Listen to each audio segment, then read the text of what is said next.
that's why I have the Twitter account, is just document what I do, explain what I do. So maybe hopefully someone who's behind me, who's a few steps behind me, can see, oh, that's good. I'm not going to make that mistake, or I want to avoid that, or I'm going to try that. Love that. I love that. I love the fact that you're really trying to pay it forward, in everything that you're doing, because I think that's really important. And, a lot of entrepreneurs get lost in the journey of, their own journey, but they don't stop to like pay it forward to upcoming entrepreneurs. Yeah, and I think it's super important that we help each other, and that's one of the reasons. The third entrepreneur I told you about, his name is Simon Squibb, and he's all about that. He's about helping people and helping entrepreneurs, and he's about helping each other become better, because if we help each other and everyone becomes better, then we lift each other up. So it's kind of like the tide coming in and out or something, and we're all floating in the water, and when the tide comes in, we all float up. I love it. And I don't know if that's a good metaphor, but we if I help you and you help me and we all help each other, then we all become better and we improve whatever product or business that we have.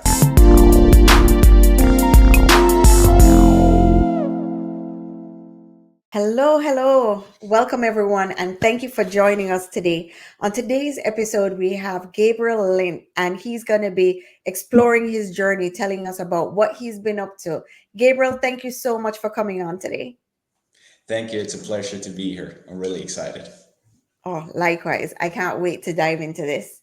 So, Gabriel, I want you to start from the beginning. I want you to tell the viewers a little bit about you, your story. Sounds good. So I'm 31 years old. I was born in the US, and I am Swedish as well. My parents are Swedish, and I grew up most of my time in Europe. I work as an airline pilot as well, and I am currently starting a business with my brother, an e-commerce business called Naked Viking. And that's currently what we're working on. So me and my brother, we are fairly big, we're heavy and we're tall, and we have this problem where we chafe with our legs, and we wanted to solve that problem. And the way we solved that was by finding shorts, anti-chafe swim shorts, and then trying to do that in kind of like a fun way. And that's kind of the idea behind Naked Viking. And then when I don't work on a business or with my brother, I go out and fly planes, and that's pretty much my life. Love it. And I want to have you on because I wanted to talk to you and have you explain a little bit more about like proof of concept and coming up with the idea. Can you just, go into that a little bit more? Like, what did it take for you to be able to validate that idea? Yeah, so I've read, you see, there's lots of people who want to start businesses, and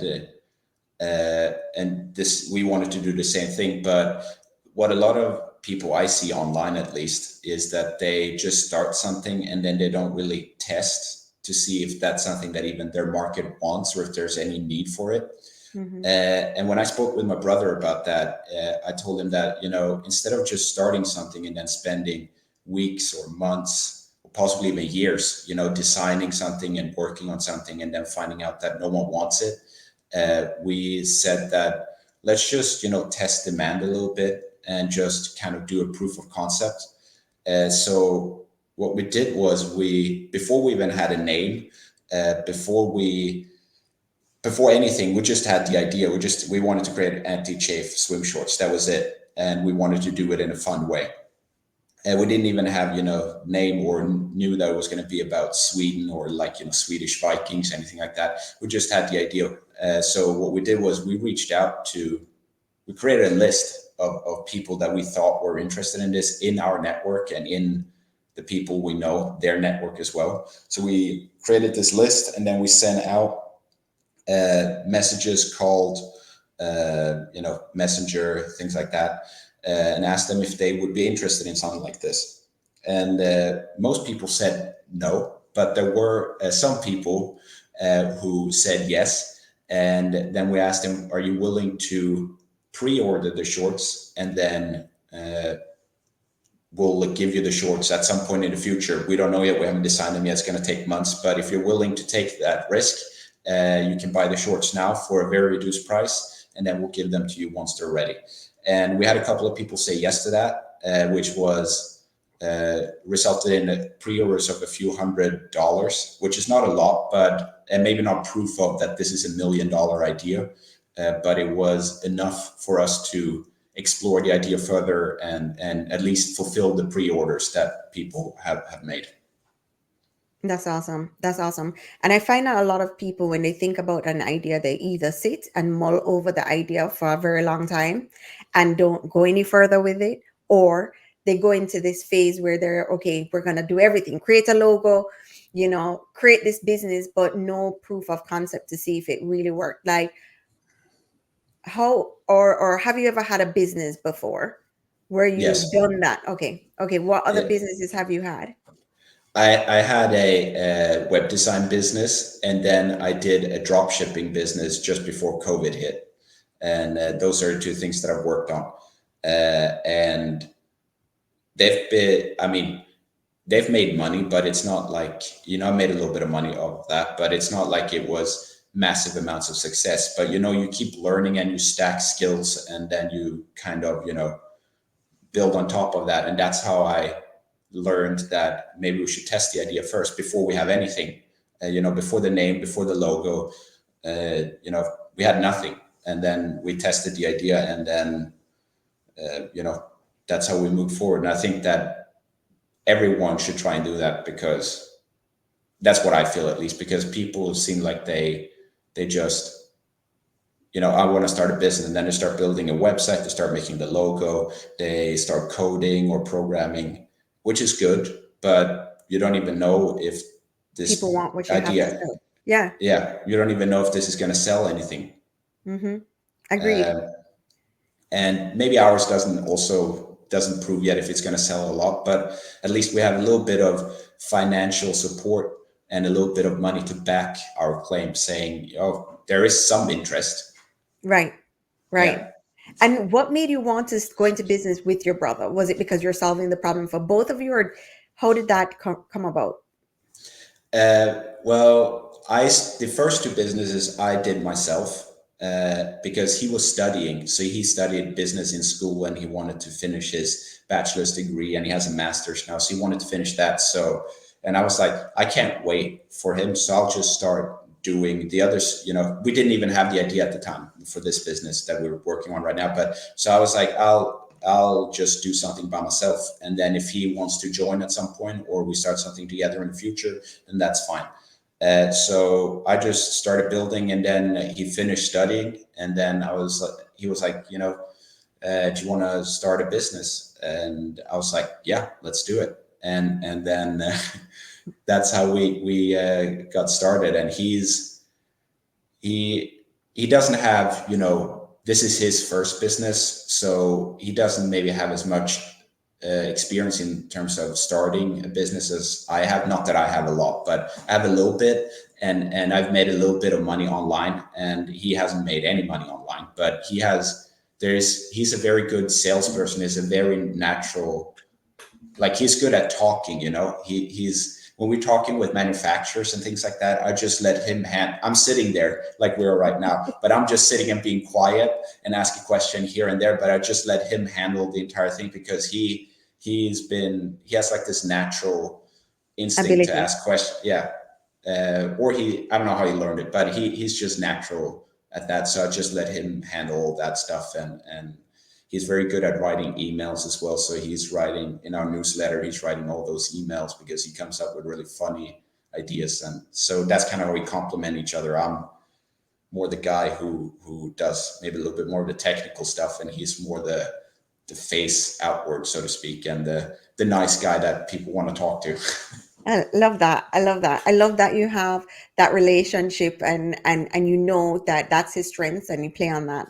Do you have, outside of the both of you, a mentor or anyone that you look to for advice when going into this? Uh, I don't have, I mean, I have mentors and role models, but not someone who mentors me, personally. Like, yeah, I don't have someone that I meet up with every week or every month and talk with. But there are specifically three entrepreneurs that I follow a lot, and that I love their content and, apply a lot of their content. And probably the first one is MJ DeMarco.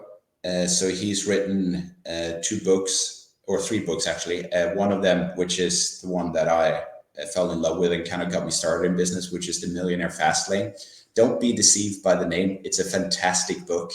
And he talks about how you can create a business that meets certain requirements. He talks about a bunch of stuff, but it's about how you can meet certain requirements. And he calls that cents, which stand like cents, like the the monetary value.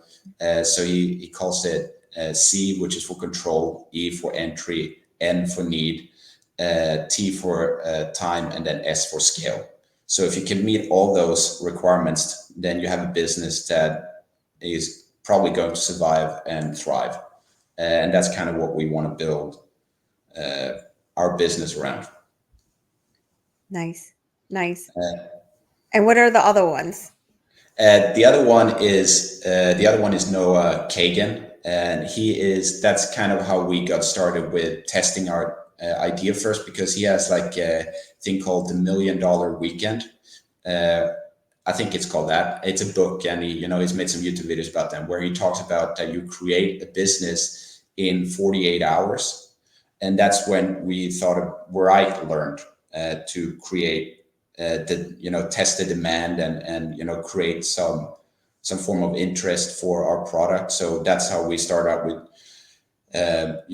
reaching out to these people, creating a list, and getting these pre-orders is almost only from him, where he has this $1,000,000 Weekend. So that's how we had the it didn't take us a weekend, but it took us, let's say, a week, and we had the pre-orders, and that's where I kind of where I implemented his advice. Oh, and how important is it building that email list? I think that building our email list is probably right now one of the most important things that we can do, because if we have a list of people who are interested in what we do, in our product, in our emails, and they like reading and they're entertained, then we have a warm audience that we can present our product to once it's time to launch, and it will significantly increase our chances of making sales, and it will increase the probability that people will actually like what we send out, because we don't just send out the first email is not just a sales buy this. I've been getting weeks of emails where we just send jokes and explain our journey of building Naked Viking and all that, and then hopefully they'll see, oh, this is very interesting, this is what I've been waiting for, and it's going to reduce costs as well, in terms of when we launch, we don't maybe have to do that many paid ads or paid marketing. Mm-hmm. Mm-hmm. And how are you building your email list right now? Like, what do you find to be the best strategy to build an email list? We've tested. I have a bunch of ideas. I have a little bit of crazy ideas to build my email list. I haven't tested that idea yet, but something I mentioned to my brother was that we should create a big sign where it has to look professional, or maybe it doesn't have to. I don't know yet, but it's an idea I had where we put our logo, we put our name, our website, or something like that, and then it doesn't have to be massive, but it's big enough to maybe shoulder wide, and then whenever there's any form of cameras, like there's the news or anything, for example, there's these morning TV shows in the US that have where they're sitting in like they're sitting on a couch, and then in the background you can see people. I think it's New York. You can Yes. see people walking by in the background, and then my idea was then just to get that sign and then just go behind and just hold it up like that in the background, and then you have thousands, possibly millions of viewers seeing in the background, just who's that guy and what is he doing? That was one. We haven't done that yet, but that's one of the ideas. Another idea was to get stickers and stick them, on buses or bus stations and crosswalks and things like that. And then a little bit of it is being on podcasts as well, which maybe is not directly growing the email list, but I like talking with people and networking. And then if I get an opportunity to, mention that we're building our email list, then that might help a little bit. We've done a little bit of Facebook ads and then manual reach out. So sending out, talking with people, networking, and then they ask, naturally ask you, oh, what are you doing? Oh, I'm doing this. Oh, cool. And then, you kind of exchange information, and then you talk a little bit, and then, some of them sign up and some of them don't sign up. But that's kind of what we're doing right now. Wow. Wow. And how did you find the Facebook ads? Like, is it something you do again, or did you find it effective? I don't know when it comes to Facebook ads, I don't really know what I'm doing. I'm just trying to learn. And then I just analyze the results. So what I've done one Facebook ads campaign. And then what I did was I let it run for, I think, like a week or 10 days. And then I looked at the results, and I took ChatGPT. So I have the ChatGPT Plus subscription. So I just downloaded all the data, put it into ChatGPT, and told it, this is the data that we have. These are the ads. So I dissected the ads. So I posted, the headline and the description and all that, and then the picture. And I did that for all three ads. Told them, ChatGPT, this is how this ad performed. This is how this ad performed. This is how this ad performed.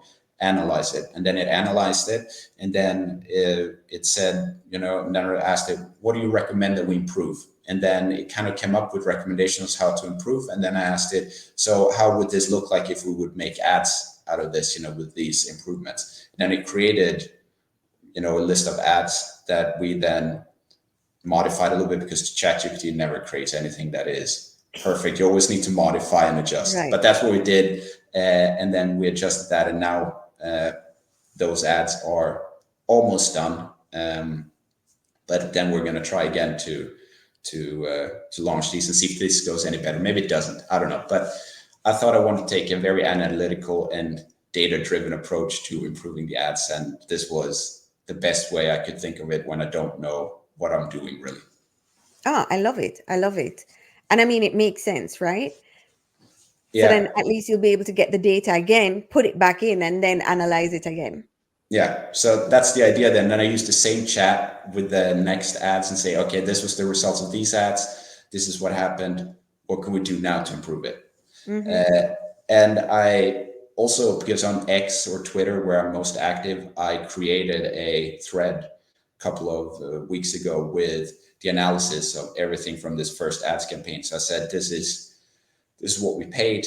This is the number of impressions we got. We had these many ad creatives. We did this, and these are the results we got. And then I asked people there what they thought, and yeah, just documenting the journey.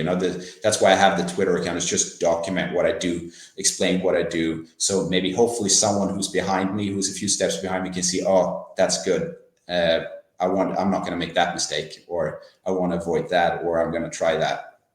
I love that. I love that. I love the fact that you're really trying to pay it forward, in everything that you're doing, because I think that's really important. And, a lot of entrepreneurs get lost in the journey of, their own journey, but they don't stop to like pay it forward to upcoming entrepreneurs. Yeah. And I think it's super important that we help each other. And that's one of the reasons, the third entrepreneur I told you about, his name is Simon Squibb, and he's all about that. He's about helping people and helping entrepreneurs, and he's about helping each other become better, because if we help each other and everyone becomes better, then we lift each other up. So it's kind of like the tide coming in and out or something, and we're all floating in the water, and when the tide comes in, we all float up. I love it. And I don't know if that's a good metaphor, but we if I help you and you help me and we all help each other, then we all become better and we improve whatever product or you know, business that we have But it's or true. something else, you Right. know? It's true. You know, Yeah. I think that if we help each other, um, there are ideas that we wouldn't have necessarily thought of, that Yeah. someone out there has in their mind that they want to create, but they just don't know how. But by us making information available, it allows future entrepreneurs to maybe create something that will possibly help us in our lifetime, or kids, or, their kids' lifetime. Yeah. Yeah. I agree. It's the best way. Just help each other and it will all work out. I think just be consistent and help each other, and then everyone's gonna figure it out eventually. I totally agree. I totally agree. Now let me ask you. I need to know. Now I kind of figured how you got Naked Viking, right? But I love the name. Like, it's so catchy. Have you created like your logos or your final logo? Yes, we have.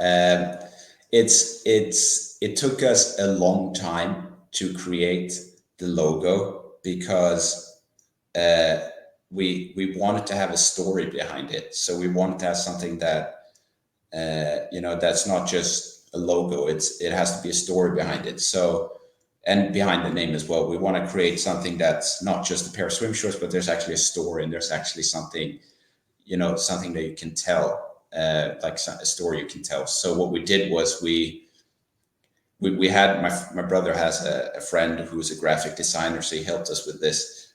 So he created a logo based off of the runic script, which is called Wunjo, that runic script, and that means happiness or joy. So runic scripts are, scripts that Vikings used back in the day, and there's a bunch of them, and they all have different names and all that. And the one we chose was Wunjo because we wanted to, and it's joy and happiness because we want to create joy and happiness with our brand and our swim shorts. And then the Naked Viking part is because we wanted to create swim shorts that are so comfortable it almost feels like you're naked, and then Viking because we're Swedish, and that's kind of the story that we created around the name and the the logo is. And it took a while to figure that out, but we managed to come up with something that was good. Awesome. I love it. I love it. And have you, the businesses you had before, were they based in America, or were all your businesses based in Sweden? All of them were based in Sweden. The first one I never got that far, so I had the drop shipping business that lasted for a couple of months, and but I never got to the point where I registered it or anything like that because it COVID came and it destroyed everything. So I turned from an entrepreneur who was making his first money online to someone who became a customer service agent because I was drop shipping. I didn't really know what I was doing, and it was good learning experience. But it was very difficult when the people ordered, but the products didn't get delivered, and then people have what's happening, where are the products, and I had to do a Mm. bunch of returns, and people were not happy, and it was a good learning experience. No, absolutely. But you happened to do it right when COVID, so all the logistics were happening. I'm sure you learned a lot. I learned a lot, and I tried, influencer marketing, which I still think is a great and something we plan on doing with Naked Viking as well. But that's where I started, and I tried a few influencers, and I paid them a little bit of money, and I didn't make any sales.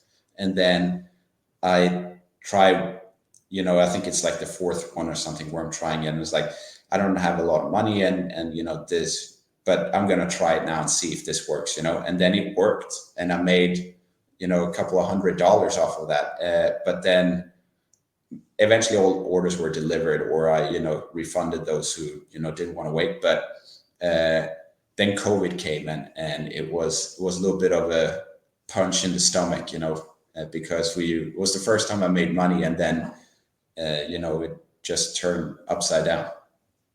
Yeah, yeah. But it's a good teacher. It was a great learning lesson, and it was highlighted a lot of things, and it definitely highlighted how little I know about the business world and how to start a business. And I still do, but I've learned a lot since then. Awesome. And then what advice would you give when looking for an influencer? Because that's a great point. You know, some people don't even know that they can use influencers to help their business. Uh, I my experience with influencer marketing is very, very limited to what I did those a couple of years ago when COVID hit, which is now it's like 4.5 years ago. But I still think that the concepts still somewhat apply. But what I would do right now with the knowledge I have right now is, and if someone in who watches this thinks there's a better way, then please correct me and give your advice on what would be a better option. But what I would do is I would just list out a group of influencers that you think would fit well with your brand and go through the profile to see how much they post, how many followers they have, what their engagement is in with not every post, but look at a couple of posts and see what the engagement is. And there's tools out there, and 4.5 years ago these tools were free. I don't know if they still are, but you can use some free tools to get the engagement and all the likes and the comments, and then start off with creating that list. And I wouldn't go, if you're beginning, I wouldn't go too high. So I wouldn't go with anyone who has like 500,000 followers, unless, I mean, you could do it, do that too. But if you only go for those, your success rate is probably not going to be great. So back then what I did was I started with anything that was between 10 and 50,000 followers and that had a relatively good engagement rate. And then and then I just started sending them messages. I tested different messages and things like that, but sent out a few messages, and some replied, most didn't, and then a few, even less, said yes, and then and then you work with those that say yes. Yeah, I love the fact that you're always willing to try. So even though you get the no's, you still push forward and try, Again, a lot of people don't know how to deal with rejection. Like, how do you deal with the rejection and just keep going? Is it just innate, or is it something that you read or learned somewhere along the line? Um, in my previous, like when I did the web design, I did some cold calling, and that is, I found notoriously tough. It was very difficult, and there was pure rejection. You out of maybe 100 calls, 99 or 98 people would say no. Sometimes even more. Sometimes all of them would say no. But the way I try to think about it is that whatever they say is not personal. Be respectful when you call them or email them or send them a message. But if they say no, then just respect that and then move on. And with every rejection, I think I'm one step closer to a yes. But when you've gotten 50 or 60 rejections in a row, and people even, maybe some even used profanity, not because they what you said was bad, but just that they're tired of people reaching out to them and trying to sell stuff or trying to, sell their products. Then it can sometimes be difficult to think, oh, the next one might be the one that's yes. But that's how I try to think, just to build thick skin and grit, and just think about taking one step at a time, and then just move forward. And with every step, you're closer to that yes. Yeah, yeah. And Easier how said than done, but it is easier said than done. A lot of people don't like to cold call, they don't like to send emails, they don't like to ask. But if you don't ask, then you won't be able to get anything, right? And your business won't grow. I find that entrepreneurship is not easy at all. I find it is extremely tough. It's very difficult. And I think when I see other people and they say, oh, I started my business 3 months ago and I'm already making $10,000 a month, whether that's true or not, I'm thinking, well, I've been slaving away for, a few years now. And it feels like I don't have any progress, or don't have any, formal success. But I just think that keep going and build thick skin and just take it one step at a time. That's that's the only thing I can say, really, I think. No, absolutely. I was listening to another podcast a couple of days ago, and he is great at creating like YouTube shorts. And he was saying that when he's creating his video, he's taking more time to actually get into um, telling the complete story. So, like when he tries a short, normally they switch to the part of where the short's actually working. But he's like, that's not really what happens in the background. And yes, we're making hundreds of thousands of dollars, but he's like, it's a lot of trial and error. So in his videos he's actually showing, okay, well, that didn't work, how long did it take, so he may have a plan or an outline saying it's going to take 30 days, but then it takes way longer. And I Yeah, think if more people actually showed the ups and downs of it, it would make it that much easier. I think so too. If you, and that's why I think building in public or sharing your journey comes in handy, because then you should, at least in my opinion, share even the downsides and upsides and what went wrong and what went well, uh, and share emotional and personal experiences, like when you're nervous, for example. I've done a few podcasts already, but I'm still a little bit nervous when I hopped on this. But I also know that, as if it makes me nervous or uncomfortable, it's probably something that I should do, because it's good for my development and it's good for my growth. And you know, so I just yeah, No, focus on taking it step by step and do the difficult and this nervous stuff that makes you nervous and uncomfortable. no, absolutely. The stuff that makes you nervous and uncomfortable definitely is the things that you need to lean into, you know? And I found that sometimes, like, even when we have pre calls or I'm talking to people before, it's like one personality. And then when we get on air, it's like, because it's not easy, and it's not easy at any stage. I've had people on the podcast that are making millions, right? um and from every spectrum of it, people that have multiple businesses, but everybody gets nervous.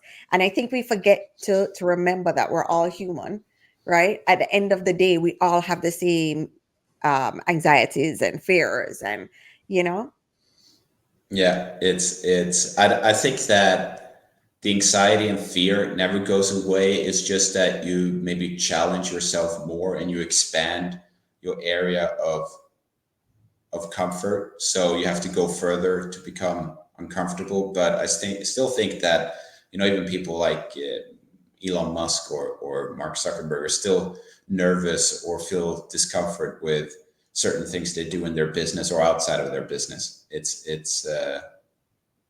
yeah. Mm. No, I'm sure,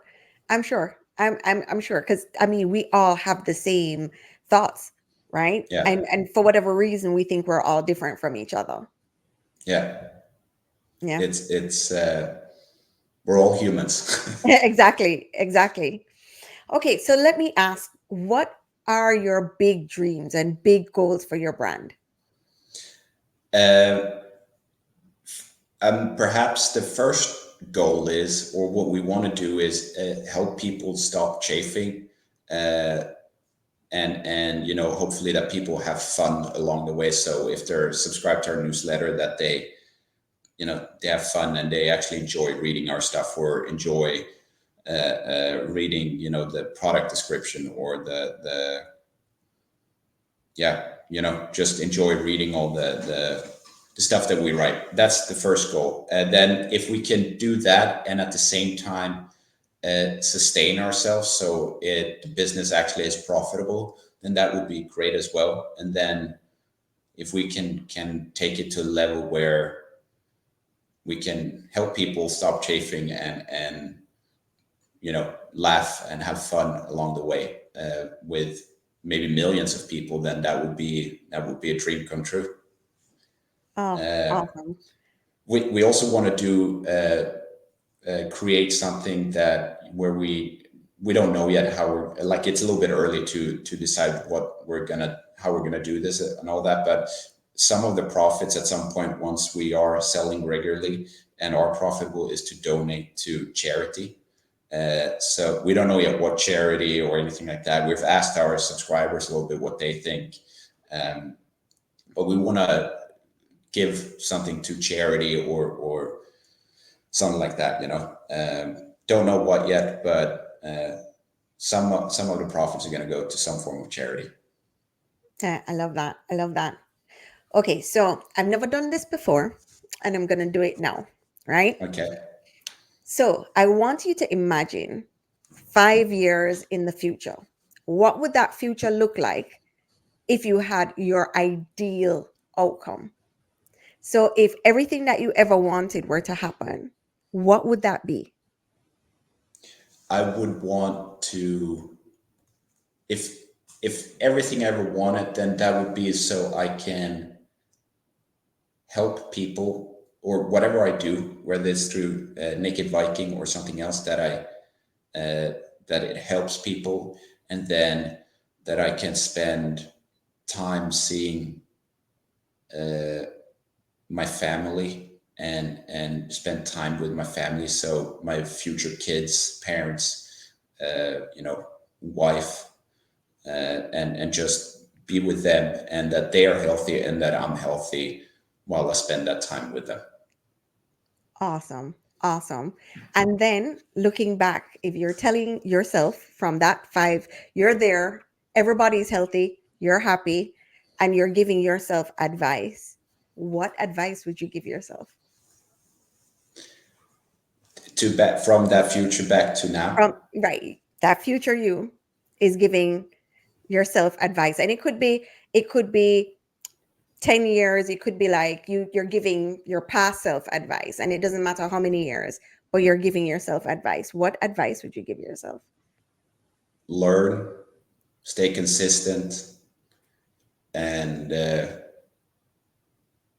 keep going. Be yeah, just keep that, keep going, stay consistent, and try to learn as much as you can along the way. Awesome. That's probably what I'd say. Doesn't matter how fast or slow it goes, just do a little bit every day. Awesome. And the reason why I had you do that, right, was I feel like this is going to be a record. So when 5 years from now, you can come back and say, what did I think, or where did I think that I was going to be?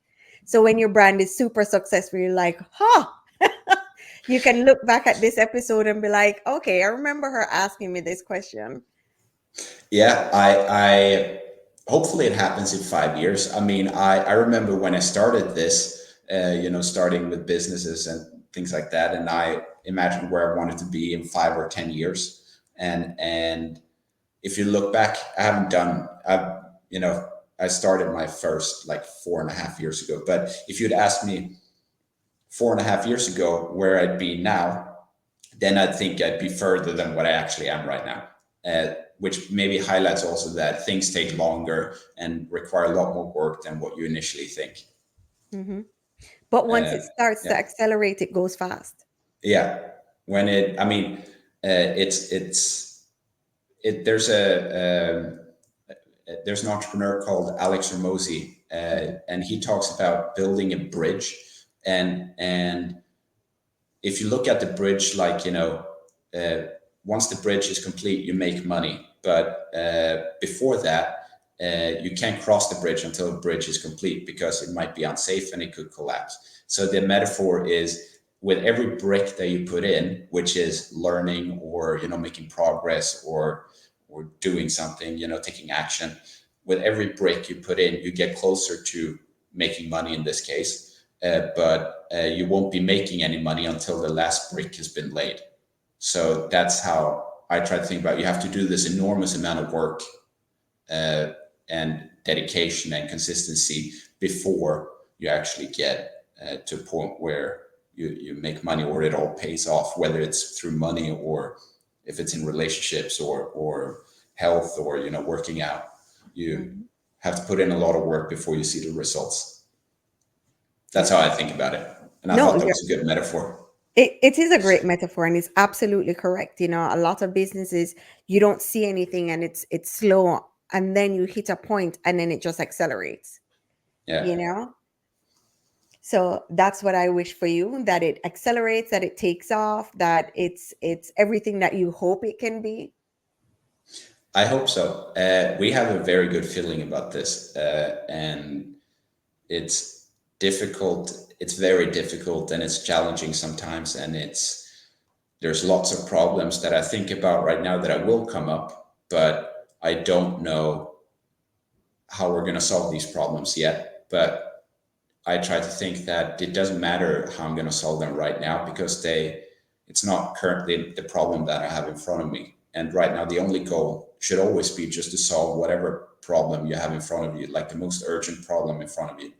And that's how I'll approach it. Just what's the next step? What's the next small step I can take? And then we'll just keep building, and hopefully we'll get to a point where it all works out and it's all, you know, successful and a successful business. I believe it will be. I believe it will be. I mean, Thank you. I from this conversation and our previous conversation, I feel like, you know, you are definitely on that fast track to, or let me not use the word fast track. You are on the road to success. Yeah, I think that I am on the road. I don't know if I'm on the fastest track or if I'm on the fast track, but I'm moving forward and I'm moving in the direction that I want to move with my business. And hopefully, I can't speak for my brother, but hopefully, my brother thinks the same. I think he does. And yeah, that's the only requirement really you can have, though. You just keep going. Absolutely. Absolutely. Absolutely. Well, I want to thank you so much. And can you tell everyone how to find you, give them your information? How can they sign up to your newsletter? So our newsletter, you can sign up on our website, which is just now a landing page. But if you go to nkdviking.com, then you can sign up there. We're also on social media like Facebook and Instagram and TikTok.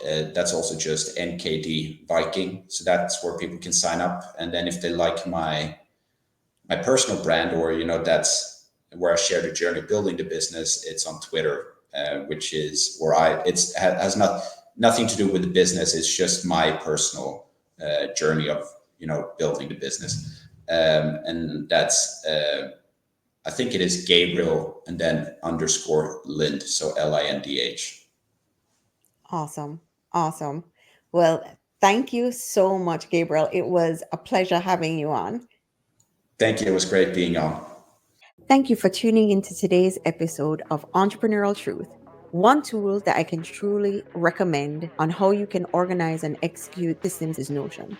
Notion allows you to seamlessly get information out of your head and into a centralized, organized space. Whether it's documenting processes, managing projects, or brainstorming ideas, Notion can be your go-to platform. As a special offer to our listeners, you can get started with Notion using the link in the episode description. By using our affiliate link, you not only support our podcast, but also gain access to free templates designed to kickstart your journey with Notion. These templates are specifically crafted to help entrepreneurs streamline their workflows and boost productivity. To take advantage of this offer, simply visit the affiliate link below to sign up and explore the free templates available in the resource section. Whether you're a solopreneur, managing a team, Notion can be the game changer you've been looking for. Stay tuned for more episodes where we dive deep into strategies, tools that can empower you as an entrepreneur. And don't forget to subscribe to Entrepreneurial Truth so you never miss an episode filled with actionable advice and insights. Thank you once again for joining us today. Until next time, keep innovating and scaling your business with purpose. Thanks again.